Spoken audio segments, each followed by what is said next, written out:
नमस्कार।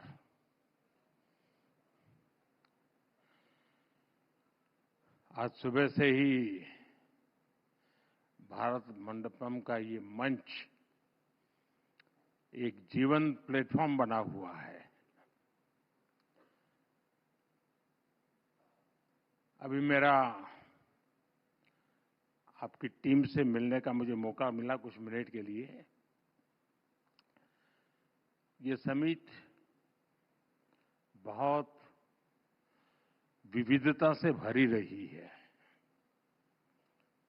अनेक महानुभावों ने इस समिट में रंग भरे हैं।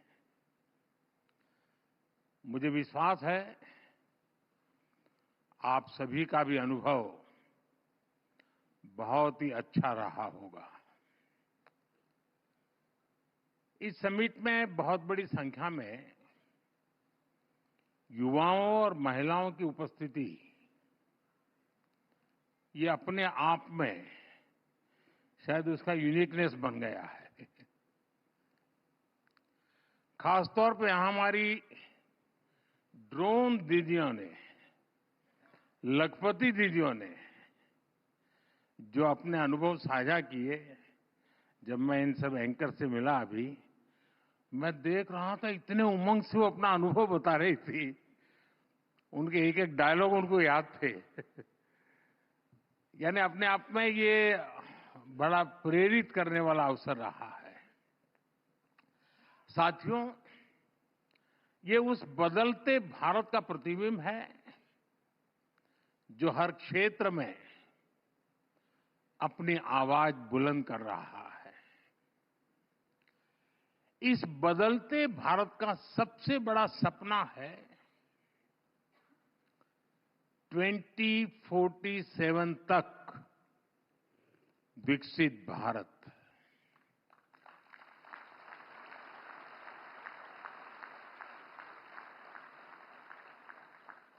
देश के पास सामर्थ्य है,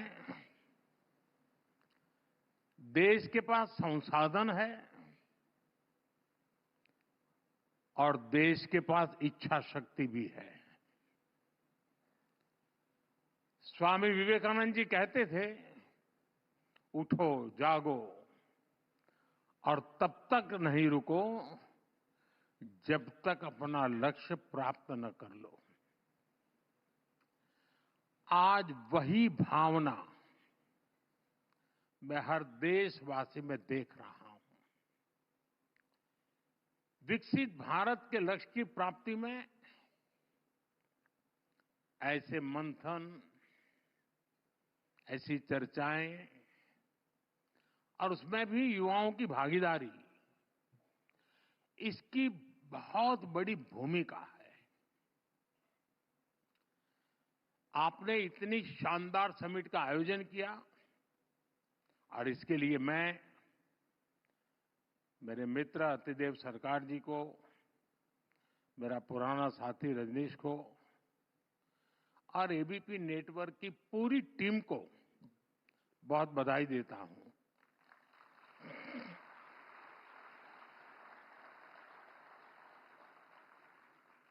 साथियों, आज भारत के लिए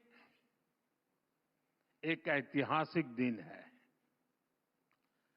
कुछ देर पहले, मैं यहां आने से पूर्व ही मेरी ब्रिटेन के प्रधानमंत्री जी से बात हुई है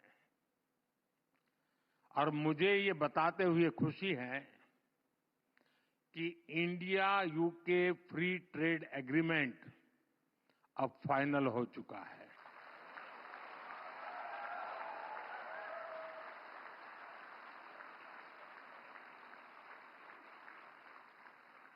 विश्व की दो बड़ी और ओपन मार्केट इकोनॉमी के बीच आपसी व्यापार और आर्थिक सहयोग का यह समझौता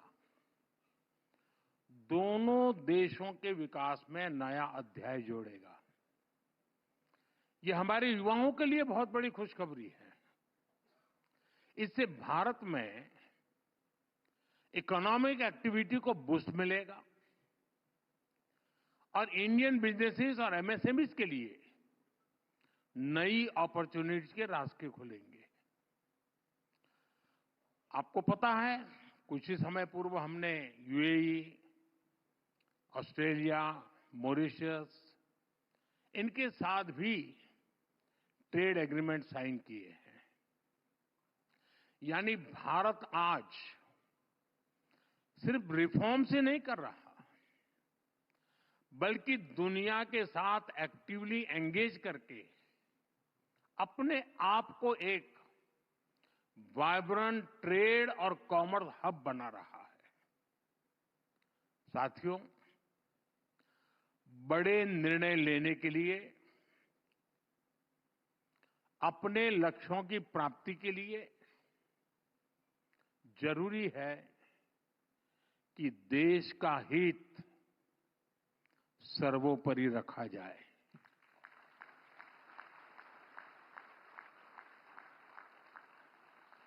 देश के सामर्थ्य पर भरोसा किया जाए।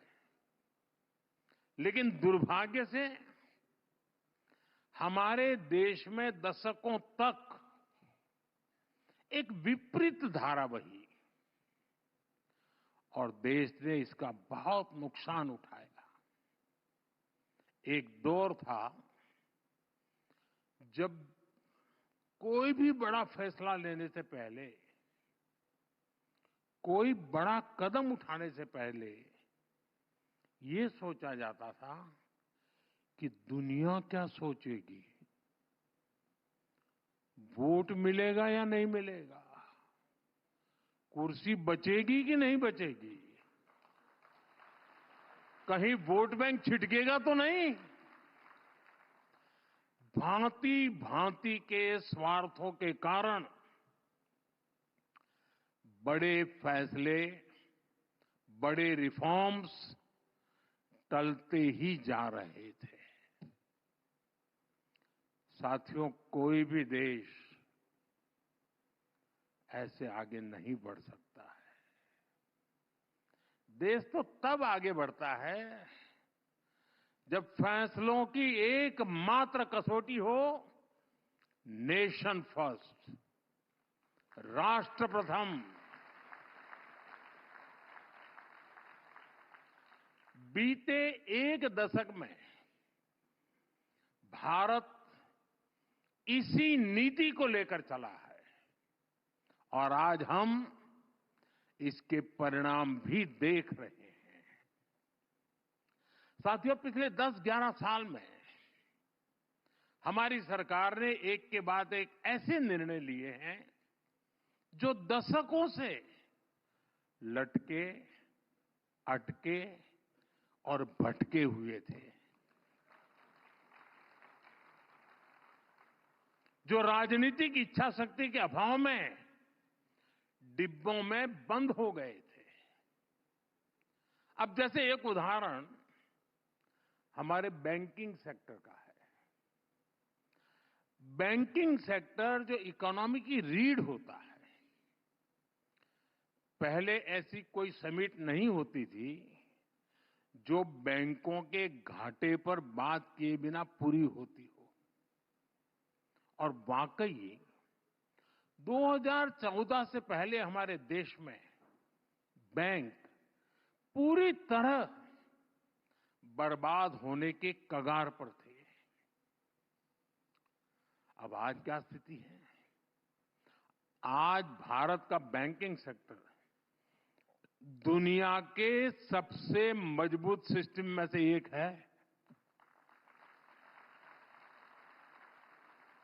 हमारे बैंक रिकॉर्ड प्रॉफिट में है और डिपॉजिटर्स को इसका फायदा मिल रहा है। ये इसलिए हुआ क्योंकि हमारी सरकार ने बैंकिंग सेक्टर में लगातार रिफॉर्म्स किए, देश हित में छोटे बैंकों का मर्जर किया, उनका सामर्थ्य बढ़ाया। आपको एयर इंडिया की पुरानी हालत भी याद होगी। एयर इंडिया डूब रही थी। हर वर्ष देश के हजारों करोड़ रुपए डूब रहे थे। लेकिन फिर भी पहले की सरकार फैसला लेने से डरती थी। हमने फैसला लिया और देश को लगातार हो रहे नुकसान से बचाया। क्यों? क्योंकि हमारे लिए देश हित सर्वोपरि है।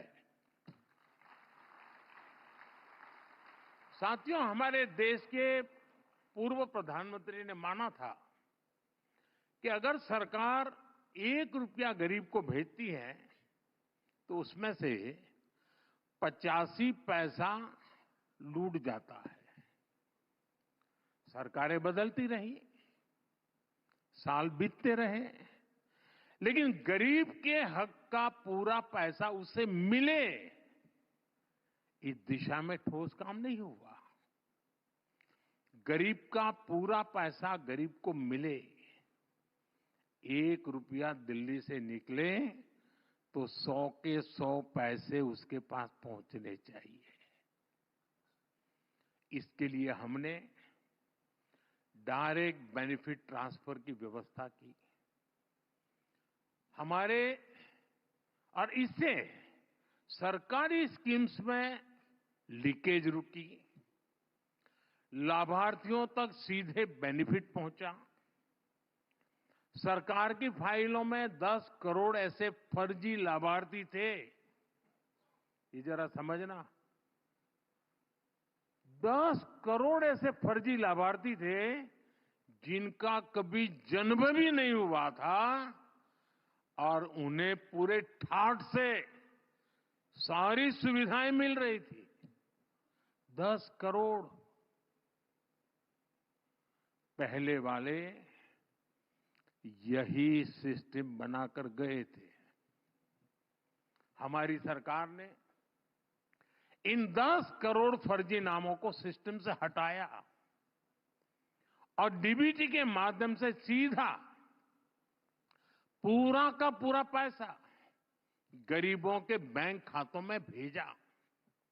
इससे 3.5 लाख करोड़ रुपए से ज्यादा 3.5 लाख करोड़ रुपए से ज्यादा गलत हाथों में जाने से बचा है।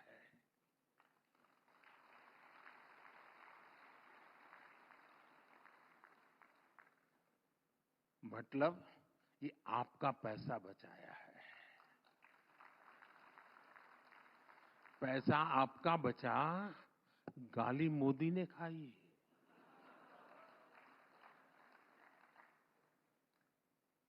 साथियों, आप 1 रैंक 1 पेंशन का मामला ही देखिए। ये अनेक दशकों से लटका हुआ था।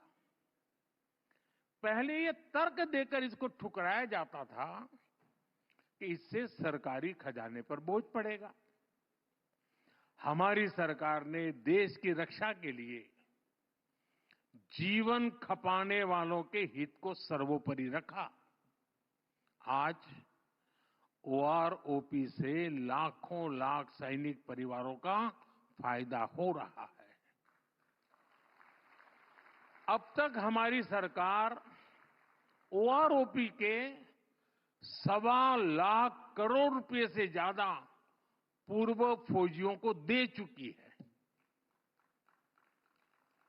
साथियों, देश में गरीब परिवारों को भी आरक्षण मिले, इसको लेकर भी दशकों तक सिर्फ बातें हुई। इसको लागू करने का निर्णय हमारी सरकार ने किया। लोकसभा और विधानसभा में महिलाओं को 33% आरक्षण के मामले में क्या क्या होता रहा, ये भी देश ने पूरी तरह देखा है। इसके पीछे भी कुछ लोगों का स्वार्थ था, लेकिन राष्ट्र हित में ये जरूरी था।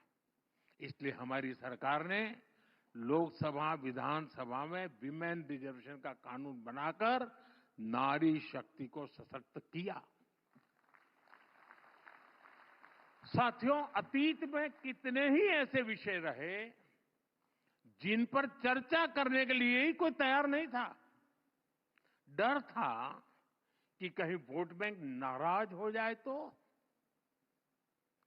अब जैसे ट्रिपल तलाक का मामला, इसे अनगिनत मुस्लिम बहनों का जीवन बर्बाद हुआ, लेकिन सत्ता में बैठे लोगों को इससे कोई फर्क नहीं पड़ता था। महिलाओं के हित में, मुस्लिम परिवारों के हित में हमारी सरकार ने ट्रिपल तलाक के विरुद्ध कानून बनाया। वक्फ कानून में जरूरी सुधार की जरूरत भी अनेक दशकों से महसूस की जा रही थी, लेकिन वोट बैंक को खुश करने के लिए इस नेक काम को भी बदनाम करके रख गया था। अब जाकर वक्फ कानून में वो संशोधन किए गए हैं जो सही मायने में मुस्लिम माताओं बहनों, गरीब मुसलमान, पसमानदा मुसलमानों के काम आएगा। साथियों, एक और बहुत बड़ा काम हुआ है जिसकी चर्चा उतनी नहीं होती। ये काम नदियों से जोड़ने से जुड़ा है। अभी पानी के संबंध में अतिदेव जी ने पूछा क्या करेंगे। दशकों तक हमारी नदियों के पानी को तनाव का, झगड़े का विषय बनाकर रखा गया, लेकिन हमारी सरकार ने राज्य सरकारों के साथ मिलकर नदियों के जोड़ने का एक महाअभियान शुरू किया है। केन बेतवा लिंक परियोजना, पार्वती काली सिंध चंबल लिंक परियोजना, इनसे लाखों किसानों को फायदा होगा। वैसे आजकल तो मीडिया में पानी को लेकर काफी चर्चा चल रही है।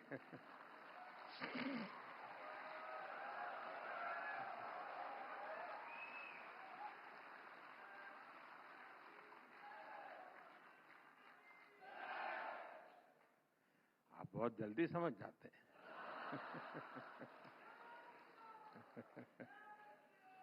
पहले भारत के हक का पानी भी बाहर जा रहा था, अब भारत का पानी भारत के हक में बहेगा, भारत के हक में रुकेगा और भारत के ही काम आएगा। साथियों, अक्सर लोग इस बात को दोहराते हैं कि इतने दशकों बाद संसद की नई इमारत का निर्माण हुआ, लेकिन एक बात पर चर्चा नहीं होती कि दशकों के इंतजार के बाद हमारी सरकार ने ही यहां दिल्ली में डॉक्टर बाबा साहब आंबेडकर नेशनल मेमोरियल भी बनाया। अटल जी की जब सरकार थी उस समय इसकी बात शुरू हुई थी, लेकिन इसके निर्माण का काम भी एक दशक तक लटका रहा। हमारी सरकार ने इसको तो पूरा किया ही, देश और दुनिया में बाबा साहब से जुड़े प्रमुख स्थलों को पंच तीर्थ के रूप में विकसित किया है। साथियों, 2014 में हमारी सरकार ऐसी परिस्थिति में बनी थी जब सरकारों पर देशवासियों का विश्वास लगभग टूट चुका था। कुछ लोग तो ये सवाल उठाने लगे थे कि क्या हमारे देश में लोकतंत्र और विकास साथ साथ चल सकते हैं। लेकिन आज जब कोई भारत को देखता है तो गर्व से कह सकता है, डेमोक्रेसी कैन डिलीवर। यानी डेमोक्रेसी रिजल्ट दे सकती है। पिछले एक दशक में 25 करोड़ लोग गरीबी से बाहर आए हैं। इससे पूरी दुनिया को यह संदेश मिला है, डेमोक्रेसी कैन डिलीवर।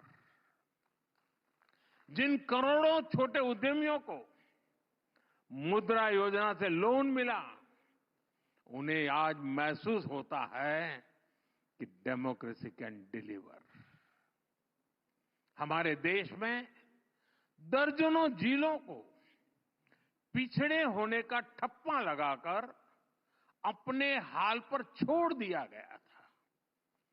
आज जब वही जिले एस्पिरेशनल डिस्ट्रिक्ट बनकर विकास के पैरामीटर्स में अच्छा प्रदर्शन कर रहे हैं, तो स्पष्ट होता है डेमोक्रेसी कैन डिलीवर। यहां बहुत कम लोगों को पता होगा, हमारे देश में ट्राइबल्स में भी ऐसी अति पिछड़ी ट्राइबल जातियां थी जिन तक विकास का लाभ नहीं पहुंच पाया था। आज जब पीएम जनमन योजना से इन जातियों तक सरकारी सुविधा पहुंची है, तो उन्हें भी भरोसा हुआ है कि डेमोक्रेसी कैन डिलीवर। देश का विकास, देश के संसाधन आखिरी व्यक्ति तक बिना किसी भेदभाव पहुंचे, लोकतंत्र का असली अर्थ, असली उद्देश्य यही है और हमारी सरकार यही कर रही है। साथियों, आज एक ऐसे भारत का निर्माण हो रहा है जिसके विकास की गति तेज हो, और वो भारत सोच से, संकल्प से और संवेदना से भी समृद्ध हो। हमने ह्यूमन सेंट्रिक ग्लोबलाइजेशन का वो रास्ता चुना है जहां ग्रोथ सिर्फ बाजार से तय नहीं होगी, लोगों को गरिमा का जीवन मिले, उनके सपने पूरे हो। हमारे लिए ये विकास का बड़ा पैमाना है। हम जीडीपी सेंट्रिक अप्रोच के बजाय जीईपी सेंट्रिक प्रोग्रेस की तरफ बढ़ रहे हैं। और जब मैं जीईपी कहता हूं तो इसका अर्थ है gross empowerment of people, GEP मतलब सबका सशक्तिकरण। जब गरीब को पक्का घर मिलता है तो वो सशक्त होता है, उसका स्वाभिमान बढ़ता है।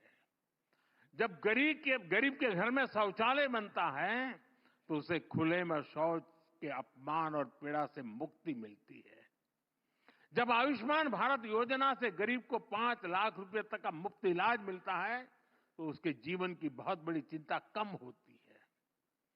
ऐसे अनेक उदाहरण हैं जो संवेदनशील विकास के रास्ते को मजबूत कर रहे हैं, देश की जनता को एम्पावर कर रहे हैं। साथियों, अभी कुछ दिनों पहले सिविल सर्विस डे के दौरान मैंने नागरिक देवो भव इस मंत्र की बात कही थी। यह हमारी सरकार का मूल विचार है। हम जनता में जनार्दन देखने वाले लोग हैं। पहले सरकार में माई बाप कल्चर हावी होता, अब जनता की सेवा की भावना ही उसी को लेकर काम होता है। सरकार खुद नागरिक तक सेवा पहुंचाने की पहल करती है। यहां बहुत से नौजवान साथी हैं। आजकल तो आप हर फॉर्म ऑनलाइन भरते हैं। एक समय था जब अपने ही डॉक्यूमेंट्स को अटेस्ट कराने के लिए सरकारी दफ्तरों के चक्कर काटने पड़ते थे। अब आप वही सारे काम सेल्फ अटेस्ट करके भी कर सकते हैं। साथियों, ऐसी ही पुरानी व्यवस्था सीनियर सिटीजन्स के लिए थी। बुजुर्ग लोगों को हर साल खुद के जीवित होने का प्रमाण देने के लिए अपने पुराने ऑफिस जाना पड़ता था और जाके कहना पड़ता मैं जिंदा हूं, या फिर बैंक में जाकर बताना पड़ता था कि मैं जीवित हूं, मुझे पैसे मिलने चाहिए। हमने इसका समाधान निकाला। अब सीनियर सिटीजन कहीं से भी डिजिटली अपना जीवन प्रमाण पत्र दे सकते हैं। बिजली कनेक्शन लेना हो, पानी का नल लगवाना हो, बिल जमा करना हो, गैस बुक करानी हो और यहां तक कि गैस सिलेंडर की डिलीवरी लेनी हो, उसके लिए भी बार बार कहना पड़ता था। कई लोग छुट्टी लेकर ये सारा काम, नौकरी में तो एक दिन छुट्टी रखनी पड़ती है अपने इन कामों के लिए। अब देश में व्यवस्था बदली है, ऐसे ढेर सारे काम अब ऑनलाइन हो जाते हैं। हम लगातार ये कोशिश कर रहे हैं कि हर वो इंटरफेस जहां लोगों को सरकार से कोई इंटरेक्शन करना हो, जैसे पासपोर्ट का काम हो, टैक्स रिफंड का काम हो, ऐसे हर काम सिंपल, फास्ट और एफिशिएंट है। यही नागरिक देवो भव, इसका उस मंत्र का उद्देश्य है। और इसी भाव पर चलते हुए हम 2047 के विकसित भारत की नींव को मजबूत कर रहे हैं। साथियों, भारत आज अपनी परंपरा और प्रगति को एक साथ लेकर चल रहा है। विकास भी, विरासत भी, ये हमारा मंत्र है। ट्रेडिशन और टेक्नोलॉजी कैसे एक साथ थ्राइव करती है, ये हम भारत में देख रहे हैं।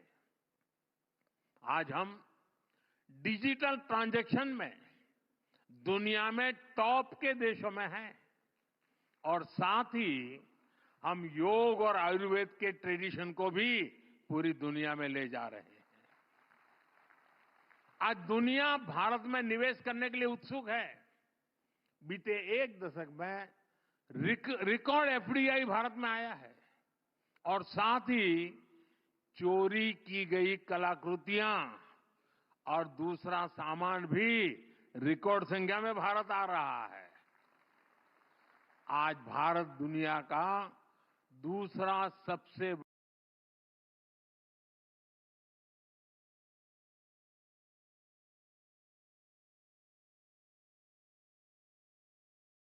बड़ा फोन निर्माता है और साथ ही हम मिलेट भी उतना ही मजबूत होगा।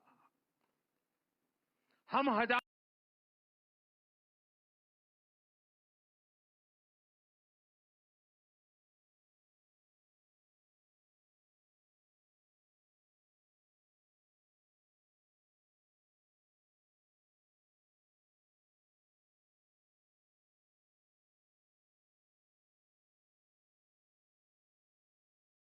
1 कदम का अपना महत्व है और कई बार कुछ लोगों को इस बात को का अंदाजा भी नहीं होता, उसका मल्टीप्लायर इफेक्ट कितना बड़ा होगा, कितना दूरगामी होगा। मैं आपको एक ही सेक्टर का, मीडिया और कंटेंट क्रिएशन का उदाहरण दूंगा। आप याद कीजिए,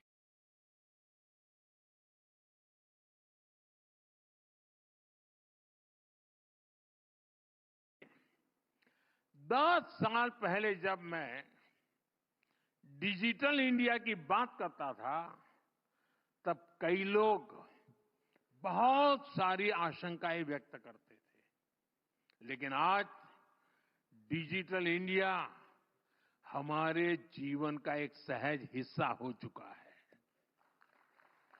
सस्ते डेटा और सस्ते मेड इन इंडिया स्मार्टफोन्स ने एक नई क्रांति को जन्म दिया है।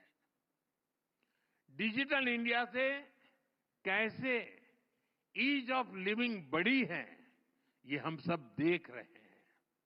लेकिन डिजिटल इंडिया ने कैसे कंटेंट और क्रिएटिविटी का एक नया संसार बना दिया है, इसकी चर्चा कम होती है। आज गांव में अच्छा खाना बनाने वाली एक महिला मिलियन सब्सक्राइबर क्लब में है।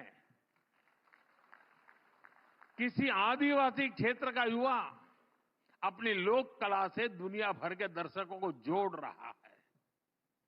कोई स्कूल में पढ़ने वाला नौजवान है जो टेक्नोलॉजी को शानदार तरीके से बता रहा है, समझा रहा है। अभी मुंबई में पहली वेव समिट हुई है। इसमें दुनिया भर के मीडिया, एंटरटेनमेंट और क्रिएटिव इंडस्ट्री से जुड़े हुए लोग शामिल हुए। मुझे भी इसका हिस्सा बनने का मौका मिला था। मुझे कोई बता रहा था कि अकेले यूट्यूब ने ही बीते 3 साल में भारत के कंटेंट क्रिएटर्स को 21,000 करोड़ रुपए का पेमेंट किया है। 21,000 करोड़ रुपीस। यानी आज हमारा फोन सिर्फ कम्युनिकेशन का ही नहीं, क्रिएटिविटी का, कमाई का भी बहुत बड़ा टूल बन गया है। साथियों, 2047 के विकसित भारत के लक्ष्य के साथ एक और अभियान की पार्टनरशिप है और वो अभियान है आत्मनिर्भर भारत। आत्मनिर्भरता हमारे इकोनॉमिक डीएनए का हिस्सा रही है। फिर भी हमें ये बताया जाता था कि भारत कोई मेकर नहीं, सिर्फ एक मार्केट है। लेकिन अब भारत पर लगाया गया ये टैग हट रहा है। आज भारत दुनिया का एक बड़ा डिफेंस मैन्युफैक्चरर और एक्सपोर्टर बन रहा है। भारत के डिफेंस प्रोडक्ट्स 100 से ज्यादा देशों में एक्सपोर्ट हो रहे हैं। हमारे डिफेंस एक्सपोर्ट की फिगर भी लगातार बढ़ रही है। देश के पास आईएनएस विक्रांत, आईएनएस सूरत, आईएनएस नीलगिरी जैसी अनेक स्वदेशी युद्धपोत है। इन्हें भारत पहले हमारी ताकत नहीं रहे। जैसे इलेक्ट्रॉनिक सेक्टर है, बीते वर्षों में भारत एक बड़ा इलेक्ट्रॉनिक्स एक्सपोर्टर बनकर उभरा है। आज हमारे लोकल प्रोडक्ट्स ग्लोबल हो रहे हैं। हाल में ही एक्सपोर्ट से जुड़े आंकड़े आए हैं। भारत का एक्सपोर्ट बीते वर्ष करीब $825 बिलियन के रिकॉर्ड स्तर पर पहुंच गया है। 800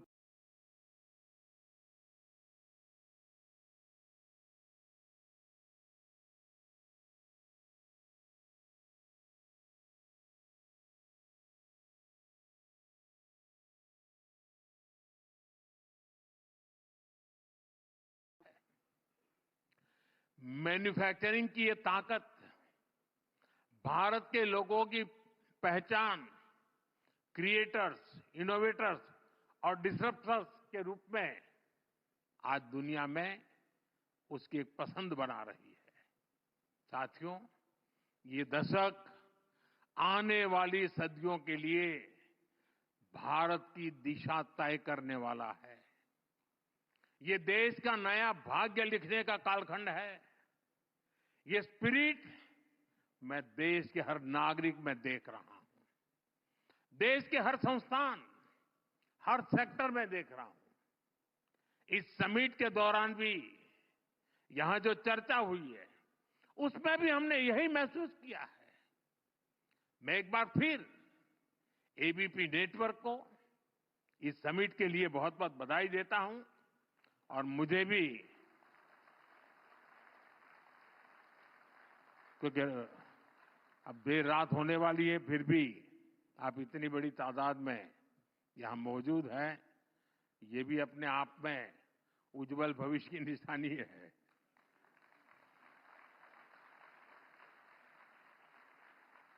और मैं खास तौर पर कहना चाहूंगा, आपने ये जो प्रयोग किया है, और मैं आपका गेस्ट लिस्ट देख रहा था, सारे नौजवान प्रयोगशील लोग हैं। इनके पास नए विचार है, नया साहस है।